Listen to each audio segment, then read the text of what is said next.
Howdy, Thrill Seeker. Scott Page here. Some of you remember me from Pink Floyd. I'm here at Around the Piano at 216 Studio, so check us out, right? Come on.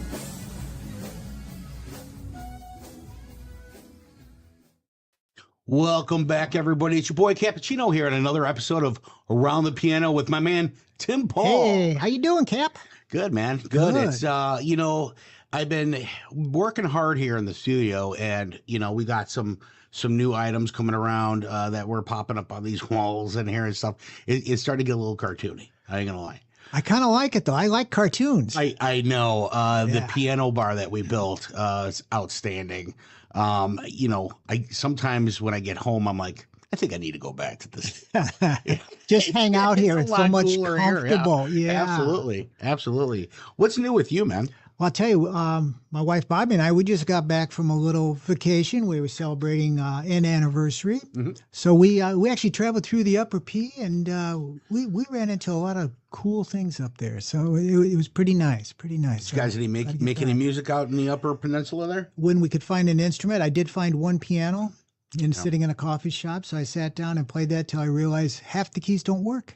But, did you charge them to fix it? I didn't fix it, but I only played half the songs I knew, so it kind of worked out. Nice. And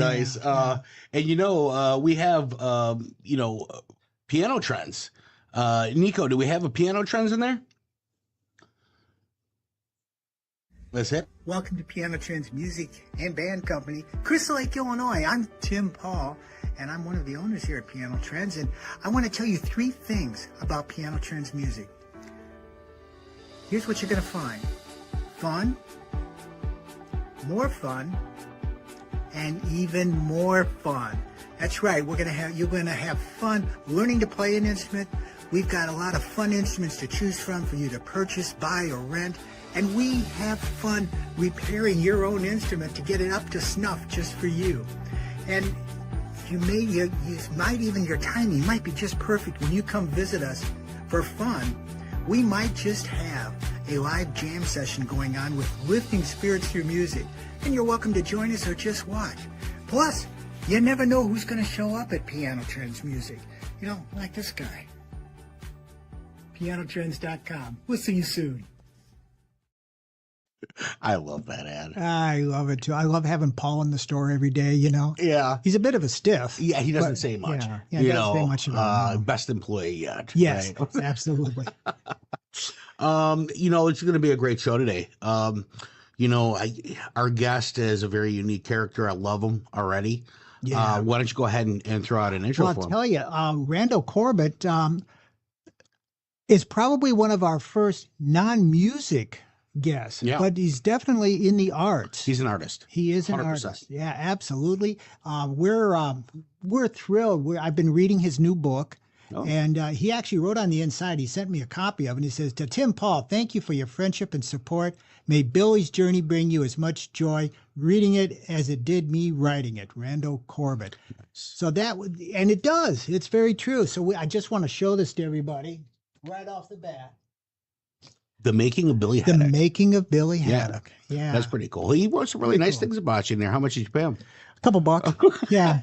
It was about $1.50. Yeah, it wasn't bad. $1.05. Yeah, he's a country boy, so I'm gonna say $1.05. He's a country boy from down in Georgia, and I'll let him tell you what town he's from. But let's bring him in. Randy, how are you, buddy? Hey guys, thanks for having me. Not from Georgia. Georgia. Yeah. Now, what part of Georgia? I live in the little town of Port Royal, South Carolina, about 30 to 40. South Carolina. Wow. I don't know why I put you in Georgia. Yeah, I know. Great with names and states. I move people around, change their names. But I got your name right. I did pronounce Corbett correctly, right? You did pronounce my name right. And hopefully you're enjoying that book.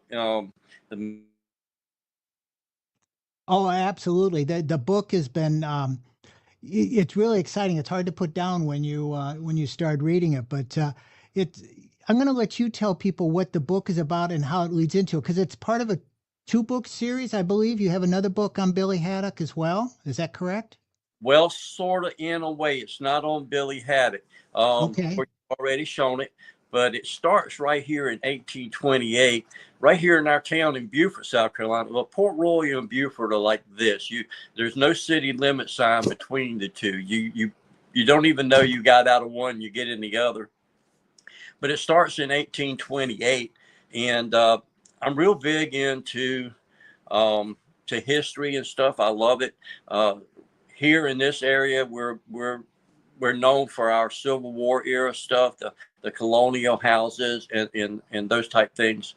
And I wanted to start it out. And the book is a mixture of fiction and historical facts.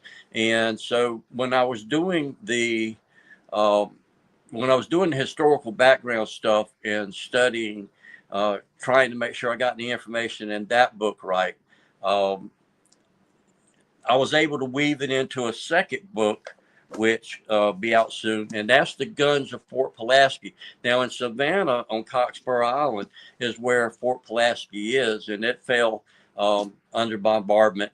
And I used a lot of the history from the first book in this one, but this one is totally about the fall of Fort Pulaski, and it actually starts in 1812. A lot of historical stuff when we realized that our southern borders off the Atlantic Ocean were unprotected, and they decided to build fortresses to protect us from attack by sea.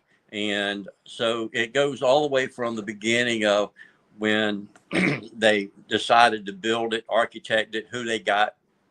And woven into that, I have historical facts and features involved in it, but also have a lot of nonfiction characters that carry on conversations as much as you would expect if you were there in the moment. So I had a lot of fun doing that one. That was about 555 pages, so it kept me up late at night. And so that's great.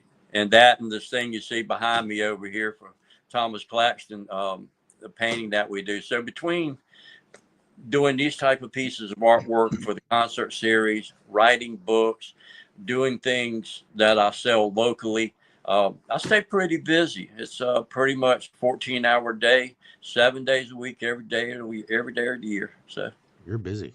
I tell you, I believe it. Following you on the Facebook page alone, and I know you do take time out once a day to watch us on Lifting Spirits Through Music, so we appreciate that too. I do. I love the show. I love my wife Pam, who sitting here gives me the side eye every now and then.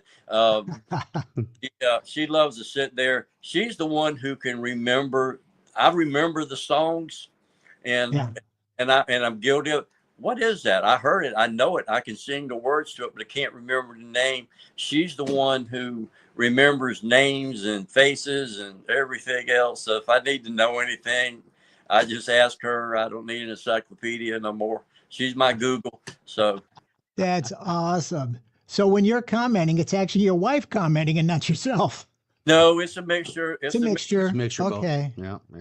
Mixture of the two of us, but I enjoy it. Unfortunately, the show's not very long, Tim, but I enjoy it, and I know what it's about over. But we look forward to that every day. And unfortunately, I can't always be there to catch it. Sometimes you're there, on my end over here. I guess it's maybe 6 o'clock there, but here. So sometimes you're on at 7, sometimes 7:15, sometimes 7:20, and I swear I try to catch you, and I'll be in here and I'll step out for 2 minutes, and you've done come and gone. So. It happens. Yeah, we try to keep people on their toes that way. Well, you do the show every day. Yeah, we do it every single day. So that's a lot. And it's kind of cool the way we do it. It's very organic. We, at the end of the day, whenever that happens to be, when we have a break, stories either slowed down or we've got the staff who's ever here is going to be who's on that show that night. So I know, like when I was gone this past week, it was Barb mostly, but Aldrin was there, and I think Amy did one night. Yep. So we kept it busy. We wanted to have Nick do it one night because you were in the store, but I don't think you played anything. Yeah, no, definitely not. No. I'll get on there with the triangle. Yeah, would you? Yeah, because you played that triangle. I'm good with the triangle. That's as far as it goes, though. Yeah. So, do you play a musical instrument, Randy? I did. Yeah. I played guitar for quite a few years. Never at the level of people that you're associated with. You could tell what I was playing, and but I mean, I played a lot. I could sit down and I could put a video in, like the Eagles Hell Freezes Over, and I could play all the guitar parts and stuff. And I played pretty well, and from my opinion, and other people thought I did. Yeah. But Well, I got I busy. guess this is not the first show without a musician. No. We got one. I put it down, and then it had been several years since I had played. But I just got busy, and it just sat in the corner. And I didn't have a specific reason to pick it up other than just enjoyment. But I got busy doing artwork and everything. And over time, my fingers got so soft, I could be a safe cracker. I can almost hear things with my fingertips. Ah, And so I sat down not long ago and figured, well, maybe I'll just play some Eagle tunes, or I'll try to play some Southern rock stuff. And man, after about a couple of chord changes, I'm like, nope, that's not it. I gave it to my sons. I think it's about the third time I've given him a guitar or something that Daddy outgrew the use for. But I love that. That's awesome. well, So when go ahead. Well, I grew up around music. Some friends of mine were known for many years here as bounty hunter. We were like 15 years old, and Deep Purple just come out with Smoke on the Water, the Machine Head album, and they got together and they stuck with it. And a few years later, a guy by the name of Danny Joe Brown left Molly Hatchet for a little while, and he stumbled into Ridgeland, South Carolina, where the guys practiced. And they were using the same booking agent that Danny Joe went with. And then he said, hey, why don't we get together and do some stuff? He gave them a song list. Well, I think best I remember, like 27 songs on a Sunday. Said, see me in Fayetteville on Thursday night. And they put it together. They became the Danny Joe Brown Band for a while. And then he went back to Hatchet. And then they kept the name Bounty Hunter. And for, I think, more than close to 25, 30 years, I did like stuff for them. But I was around and met a lot of people. So I've always been around music somewhere. That's fascinating. So as a child, when did you actually start getting into the art? How soon did you know you were an artist? Because I know you started out pencil sketching. Is that correct? Well, in a roundabout way. I started when I was 6, and it was laughter that made me who I am today. Had a half brother. Still, I guess I still have him. He's still alive. But he would visit with us on the summer, and he had to do a book report. And I was 6, and he had to draw a cover page, and he got the bleach bottle out, and I guess he did it on Prohibition. It's just best I could ever put together. He put 3 X's on it, and I wanted to be like my big brother. So I got the bottle, and I got a piece of paper and a pencil, and about halfway through, he come and jerked it from me and laughed at me, and something in my head clicked. I don't know what it was, but it was the last time anybody ever laughed at anything I did. Then started first grade of school, and on the very first day, I met my first grade teacher, Mrs. Brownlow, in Waycross, Georgia. And I went home that day, and I did a pencil point drawing of her that was so detailed and so filled in. It was on a regular sheet of notebook paper, 3 holes, blue lines. You could hardly see the blue lines. It was so detailed and filled in. I went to school the next day, the second day of school, and she pulled me aside. She said, Randy, that's very nice. If you learn to draw like this without tracing, then you'll go somewhere in your art. So I went home and I asked my mom, Mama, what's tracing? And she explained it to me. I said, well, Mom, I didn't trace that. And she goes, well, if you didn't trace it, do it again. I said, okay. So she starts to hand me the paper. Here, take this so you have something to go by. I said, I don't need that, Mama. I grabbed a Monopoly board, which I drew on, got on my knees and had 2 pencils. And later, as years passed, I heard this story numerous times that she was bragging on me. She said, peeking through the door, that I was in there on my hands and knees and all fours with 2 pencils at the same time drawing. Well, the next day, I didn't take the bus to school. I got this. And come on, I'm taking you to school. She pulled the teacher aside and said, yesterday, you said this child traced this. She goes, I want you to tell me which one he drew for you and which one he drew for me, because I can't tell the difference between them. And nobody had ever thought about the fact that where does a first grader get an 8.5 by 11 portrait picture of their first grade teacher on the first day of school? That never happened to me. Did y'all ever get that? Did y'all ever get that? No. Nope. No. That's talent, man. That's So, awesome. And here you go, my wife, who just dug it out. So I started actually when I was about 7. What I'm going to show you now is 57 years old. Okay. Wow. That's 57 years old. This is the first one that I ever painted. I did this I cut it out.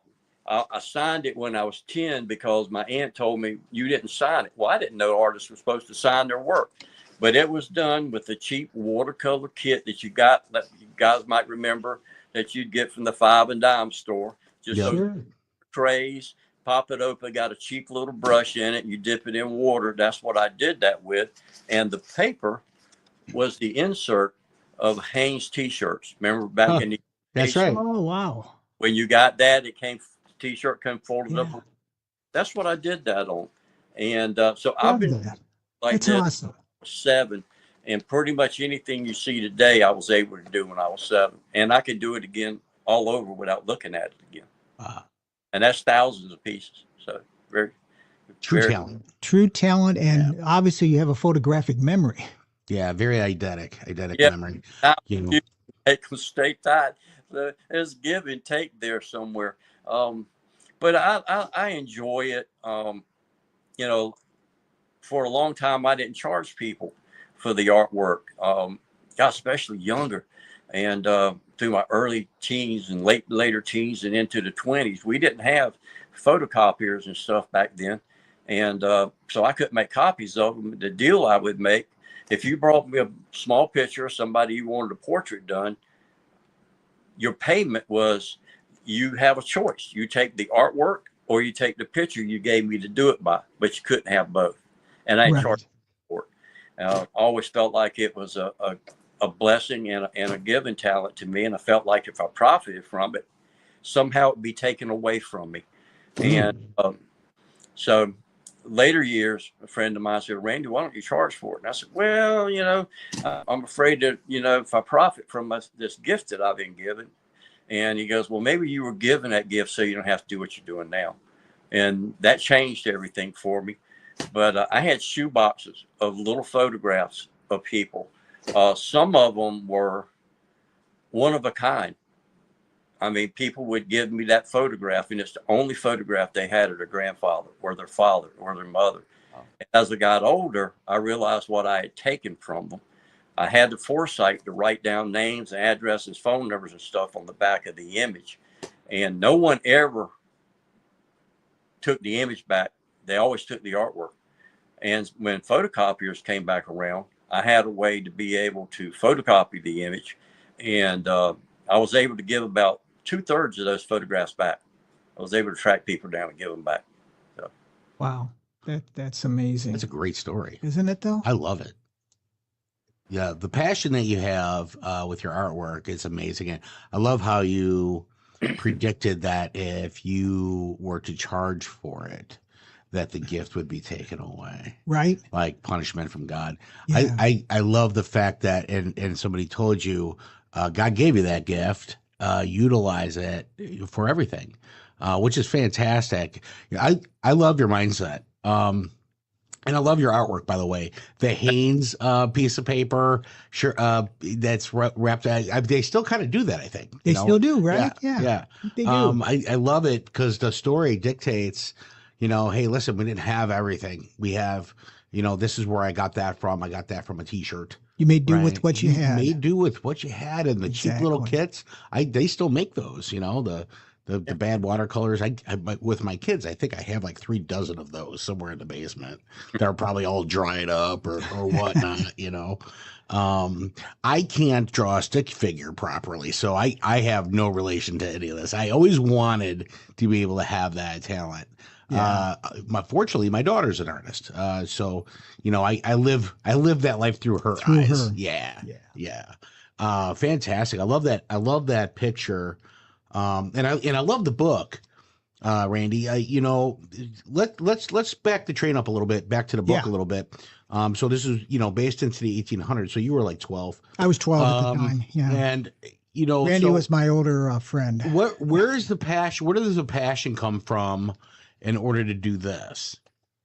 Well, I'd always wanted to write a book. I always felt like I could, but I never understood the quotations and the punctuation and everything else. I just didn't see me sitting down on a mechanical typewriter and doing this and balling stuff up and throwing it on the floor. Technology sort of changed that a little bit. Yeah. I have very vivid dreams. I have a very active imagination. I really do.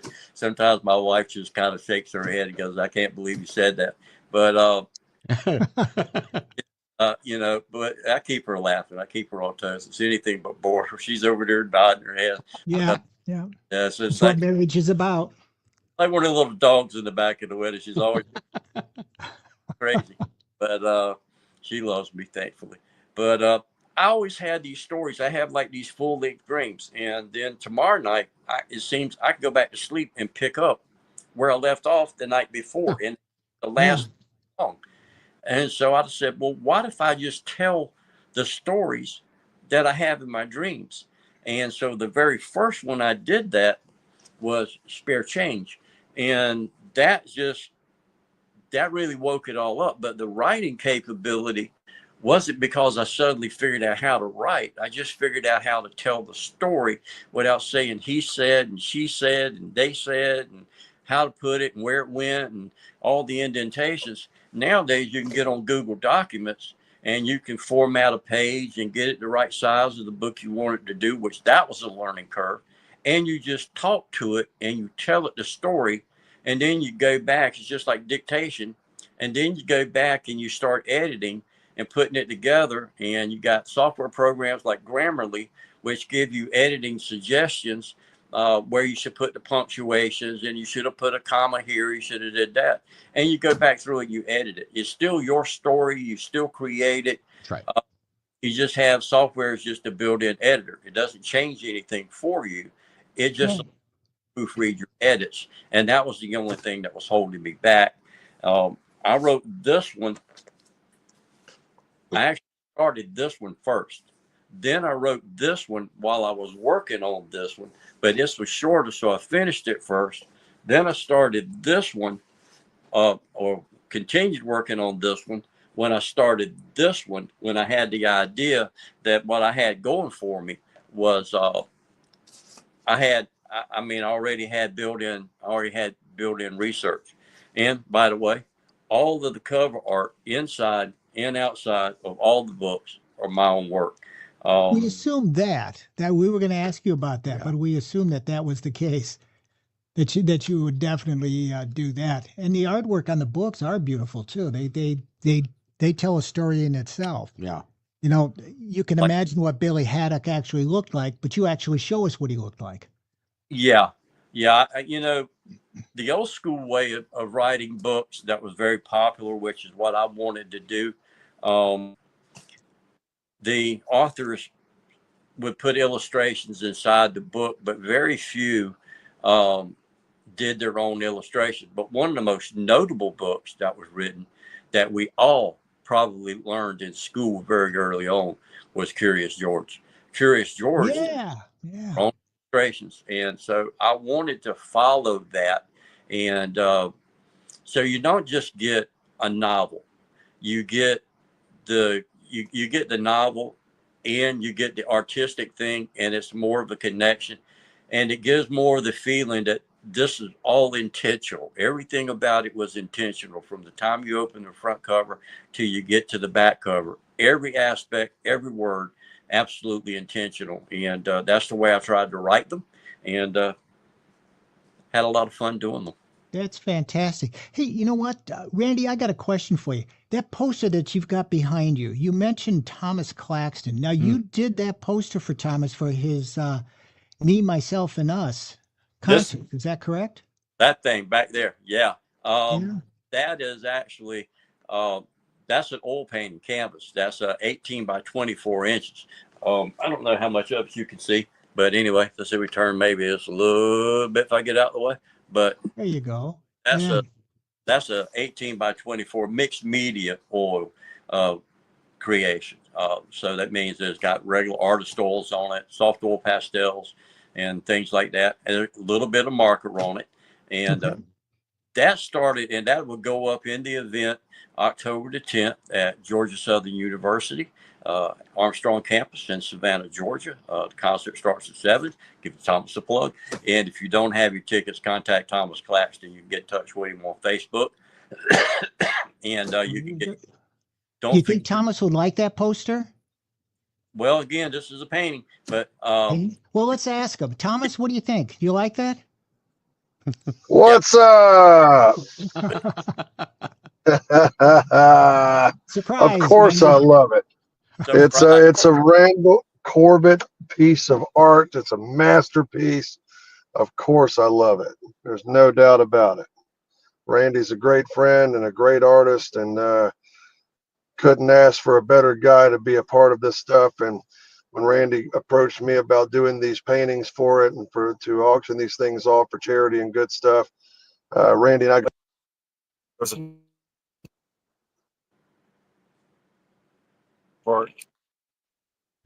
on board for these things, man. Randy's a great guy and a great artist. That's awesome. That's awesome. That's terrific. So, yeah, man. To fill our audience in, kind of maybe one of you tell us your connection, where you guys met and how you know each other. Well, that's a story we might not can tell for a PG crowd. I don't know.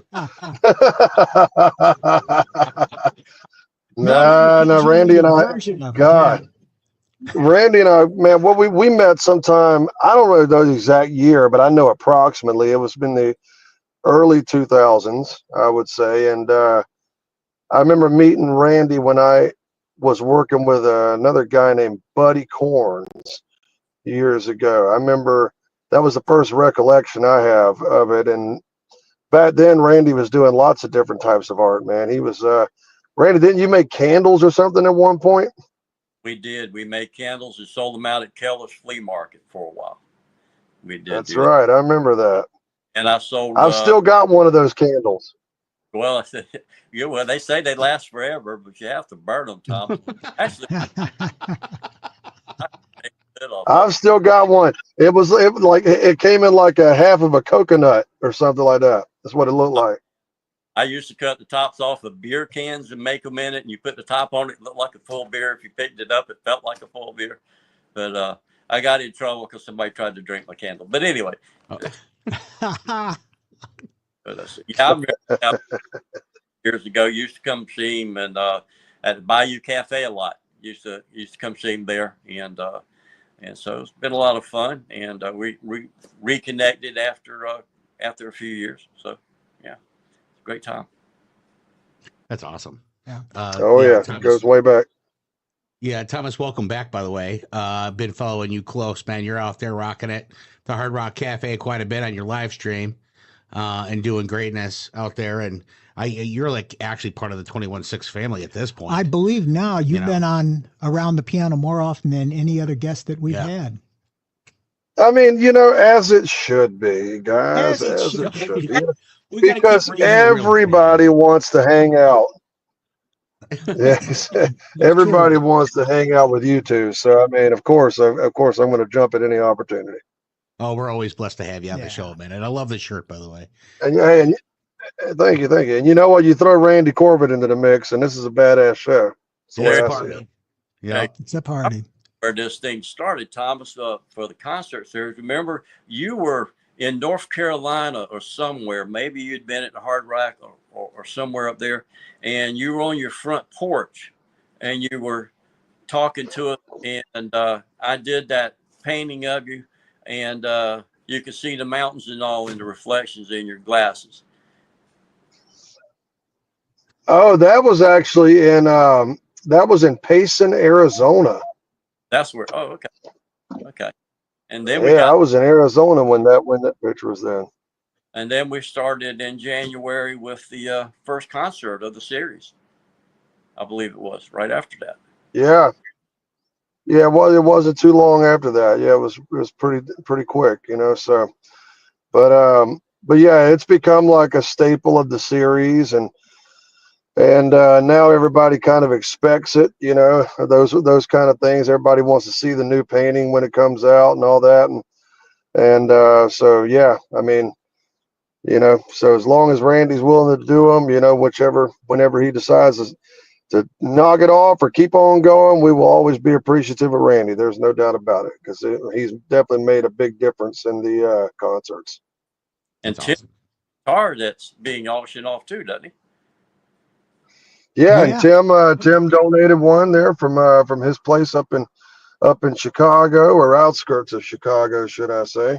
Yeah. And yeah, we've got that guitar being signed by all the different artists right now, and that's going to be auctioned off officially.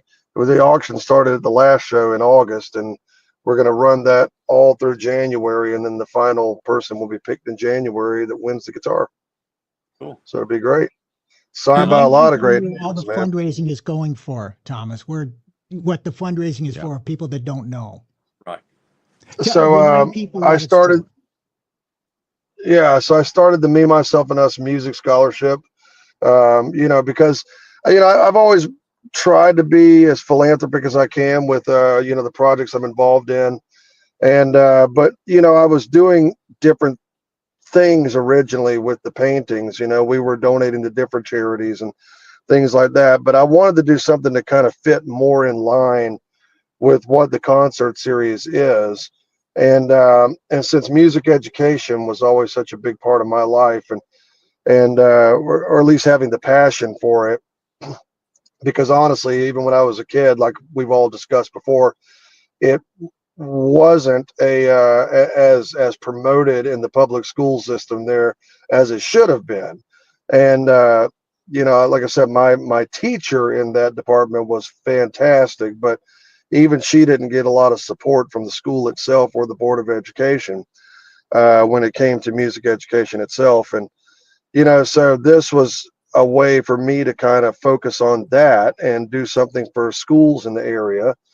And you know, so this scholarship is going to go to students at the Gretsch School of Music over at Georgia Southern University, and that's one part of it. And then another part of it's going to go to a high school student that is going to be graduating with the intent of majoring in music. But the catch is they have to enroll in the Gretsch School in order to get that.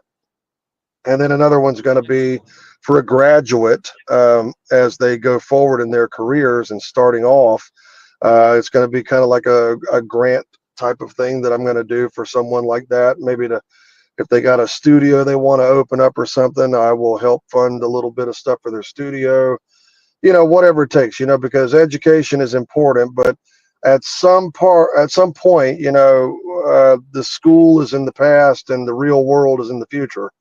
So the real world is where it gets difficult. You know, you got to get out there and learn how to make money at it, and really get a flat footing in the career itself so that it can be who you are and part of your life. And that's the real challenges. So that's why I want to do that third part of it. Yep, No, that's it. Yeah, that's awesome. That's great. I mean, It is. listen, as a studio owner, I can tell you the challenges are difficult. You know? Difficult at best, yeah. And what you're doing is you're putting your money where your passion is, man. I love it. I absolutely love it. And obviously, as we continue, Tim and I continue to go and come up with some cool stuff to send you to help with that, we're in your corner at any capacity. In fact, we want to bring the winner Well, yeah, I on mean, board. without You go yeah, ahead. yeah, absolutely. We will definitely do that. But yeah, I mean, like I said, if it wasn't for Randy donating all of his time and talents and everything to this, I mean, you know, we wouldn't be raising the money that we are today for it. So it's, you know, it's very appreciated. You know, like I said, Randy has made a major difference in this. And you know, I don't say it enough. I feel like sometimes he doesn't scold me on it or anything like that, but I don't say it enough, but I definitely mean it, because you know, at the shows, it's really, when the actual show itself is happening, my mind is in a million different directions. So if I don't shout anybody out enough times at the show or anything like that, it's because I've got so much on my brain. It's just too hard to keep up with. I've actually accidentally left a couple of sponsors out every once in a while. And, and then I have to go back and repeat it about 30 more times to make sure they feel loved again. But it's never anything personal. Plus, I used to have seizures when I was a kid. My brain's a little messed up, in case you guys can't tell. But, I'll just forget stuff every once in a while. And my brain's all over the place. But, like I said, if I don't sing Randy's praises enough and anybody else who's supporting this, it's definitely unintended. And, I got nothing but love and respect and nothing but adoration for you guys. I mean, especially Randy. I mean, that dude has put in so many hours. If people had any idea how long it takes to paint those things, it's crazy amounts of time, so to have someone to put that kind of time into it selflessly like that and just, donate and give, to these causes, even when times are tough, I mean, Randy still comes through and does it, and it's appreciated not only by me, especially, but, I know the students are appreciating it and everyone else is just absolutely loving it. And Randy's, I tell you, man, he's, through the concert series and other ventures, I mean, hell, he's doing things. I know you've done stuff in the past with the Jacksonville Jaguars and things like that. Randy's becoming a bit of a celebrity his own self. So, everybody's reaching out to that dude these days. Yeah, well, he made it to Around the Piano, so definitely he's kind of a big he's deal, there. I mean, that's 100%. Well, and I'm Thomas. I'm sure you know this, but I did not know this before today. But Randy is a musician. We were touting him at the beginning as being the first non-musician on Around the Piano, but he was in the arts. But that young man plays a mean guitar and can play along with the Eagles, we understand. That's right. Yeah. Well, no, now There you go. Video in and play along with them, and you could tell what I was playing. I never played with the Eagles, but I'm no longer a musician. I do like this on the table every now and then, and I could do this on the steering wheel of the guitar, but my fingers are just too soft to play anymore. So he could be on Lifting Spirits, though. Oh, he could. Yeah, he'd fit right there. Guitarist. Yeah. Right. No, that's awesome. Say again, Randy. I have no idea why my phone is like skipping pretty bad. For some reason, I can't hear you guys every time. Sometimes it clears up and sometimes it doesn't. Don't know why. No, that's okay. We might have a bad connection, Thomas. Not a big deal. Say that one more time. I said we might have a bad connection. That's all. Yeah, guys, I'm losing you almost completely. I don't know why. And so, can we hear you, Randy? You got Mike? I don't see how you cannot have a good connection with Thomas Claxton. You have to have a good connection with us. Thomas. I got a feeling it's a good thing I didn't hear that. No, actually, it was a good thing. It was all good. It was all good. Oh, it was good. It was good. Okay, Randy's been known to bust my balls a little bit every once in a while, and a good dude. Yeah, man, that's when you know you got real friends. When your real friends will give you a little bit of grief every now and then. So then we should ask Randy, get some dirt on Thomas. Hey, yeah. Give us one of those stories we can't tell. No, man. Let me tell you something. See, the thing about giving dirt on people is that the person you're giving dirt on has to be capable of being shamed. And I am not capable of being shamed. So there's nothing you guys got on me that would ever bring shame to me. This is why we love you. I'll tell you, one of my favorite moments when we were interviewing you with your friends at the NAMM show during lunch was when we turned the camera off. We said, now you can tell us the real stories. And Scotty Page did for about 2.5 hours. It's true. What was that? What was that last part? Scotty Page did tell us the dirt when the cameras were off for about 2.5 hours. Yes, he did. That's for sure. That dude will do it too. I ain't kidding. Old Page is a man. That dude's fearless. It's true. So Randy, have you ever been out to a NAMM show? Just gonna ask it. Yeah. Thomas won't pay my way there. Thomas can barely pay his own way there. What the hell are you talking about? Oh. That's a fun time. But I tell you what, man, even the prices on the hotels there in Anaheim this year are getting ridiculous. Ooh. Have you guys noticed that? Oh yeah. Yeah, big time. That's why we're doing our Holy own crap! fundraising. Yeah. We're doing our own fundraising for it this year, man. I was like, wait, what was it for 2 rooms? What? Right? And I'm like, all right, let's get something going, you know. But I moved to a we're better gonna be spot. there I think again. I've got you guys better. Yeah, good. That's good. It gets pricey, man. There's no doubt about it. I think the last time I saw the regular rates on the rooms were 500 plus a night at the Hilton. Yeah, it's getting pretty nasty. I think, we each owe Zach a phone call. Maybe we could bring that up while we're talking with him. I think we need to get Zach on the show. Say that again. I say that since each of us have owed Zach Phillips a phone call, maybe we could bring up the hotel situation to him. Yeah, I said I think we need to bring Zach on the show. Yeah, we could do that. He's been with us once. Yep. Yeah. You want to have him at the next roundtable when we come out this year? I think we need to do that. But now keep in mind though, anything to schedule Zach Phillips during the actual show is going to be a nightmare. Yeah, it's got to be before. Statement. Yeah, we should get Prince, the whole band. Yeah. There you go. Yeah, why not? That'd be great. We can definitely get Alan Friedman on there. No doubt. He loves to talk. Yeah, no doubt. And the guy has more bad jokes than I do. I'll have to bring an extra camera. Yeah, exactly. So you'd have to have at least 3 or 4 cameras to fit that head on the screen. What's that? True story. I believe he said so himself once. Yeah. He did. Yeah. So Randy, so what's next? What's the future looking like? What you got any projects in the making right now? Yeah. I've always got projects in the making. I just phone. I get 300 to 400 comments and messages a week between Facebook and Nextdoor app and Twitter and other people that are contacting me about getting stuff done or asking me prices on stuff. And then I got to get with this guy on the screen with me. I got to get this piece to him so he can get it taken care of. So that's going to be a field trip one day. But not just every day for me is basically the same. It's I wake up generally before the sun comes up, and I'm sitting in this chair until 7:30, 8 o'clock or so, and I go back in the bedroom and watch TV with my wife and let my little parakeets fly around all over me and landing on my glasses and sitting on my head. So it's pretty much just a laid back, passive type of an existence around here.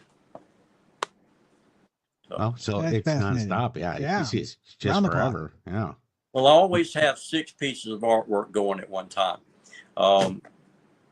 When you paint things, and I was explaining this to Thomas the other day, canvases are really unique because if you put red on here and you're painting everything that you can in red, you can't get next to it with another color, or if it's white or another color, you can't put colors like side by side here and then go right to here and then go to here because they have to bleed and then mix and change colors. Now on paper, you get away with that. But so when I'm working here at home, most of the time I'm working on paper, and I'll work on something for a little while until either I get bored with it or I need to let it rest for a little bit. And then I'll pick up another one and work with it. And then I just start rotating through, and it's like a revolving circle of artwork. And then when I finish one, it goes away and a blank sheet of paper takes its place. So there's always 6 things going. Even when I'm doing things like this, sometimes that's what takes oil paintings and stuff so long, is that it may take you 3 months to do it. You're not consistently working on it for solid 3 months. The first 2 weeks you are. But after that, then you paint for 30 minutes or 5 minutes or 2 minutes, and you may have to let it rest for 2 or 3 days until it gets to where you can get next to it. Because this stuff is highly detailed, and that small detail, it's not like what Bob Ross does with right. Yeah. Where you're dabbing and everything else is like that. These people have to look like these people. I do a test piece like for this one. I got that for Thomas, but I generally do these test pieces so I can go through it one time and get it in my mind exactly how I want to build it, get my muscle memory built for it. And I'll do it in coloring pencils and stuff, and then I'll save those colors off to the side. Then when I start this and I grab my oil paints, then I'll grab those pencils and things of that color and I'll match them up to the tubes of paint and put the pencils away. And that's how these are done. So there's more to it. There's more to it than just doing it. It's a lot of thought process and probably more thinking about it than there is painting. The paint's pretty easy. Wow, that's a fascinating process. Well, you know, and I know we're on the back 5 minutes right now, Yes. but Nico, go ahead, pop that up, man. Let's share some of this. You know, these are some of the artworks that you have done, and we're just going to kind of pan through some of them. And this is located on your Facebook? It is. Wow. Man, the detail and the colors are absolutely stunning. Well, thank you. Well, if people go to my personal profile and they click on that About Me section, then they'll be able to see the link to the availability page. And if it's on that availability page, it's available. Wow, that's great. Man, look at that. Golly. Great stuff. Yeah. Thank you. They tell a story. In that picture, yeah, every one of them tells a story. Absolutely. Wow, from artist to author to candle maker, and guitarist. And guitarist. A man of many wonders. We really appreciate you joining us today, Randy, and surprise visit from Thomas Claxton today. Always a pleasure to have you on the show, my friend. And we'll come back to screen here.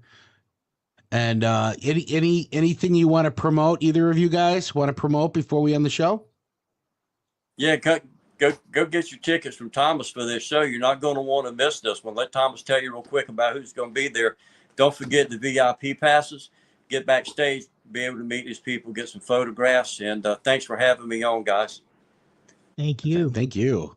Thomas, so October the 10th and 11th. The 10th is the concert series. The 11th is the Tybee Island Pirates Festival out here.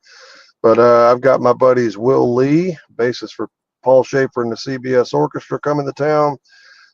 Steve Ferroni, the drummer of Tom Petty and the Heartbreakers, and Eddie Martinez, guitarist for Robert Palmer and Steve Winwood. They will be in town hanging for those couple of days to perform for the folks here in what we call the Coastal Empire. And it'll be a great time. I believe Rob Arthur is also going to be here, keyboardist for Peter Frampton and Kenny Loggins. So we're about to have a blast, man. I got a lot of great local artists playing with me on that one. Craig Johansson, who plays in my band, The Myth, and two amazing students and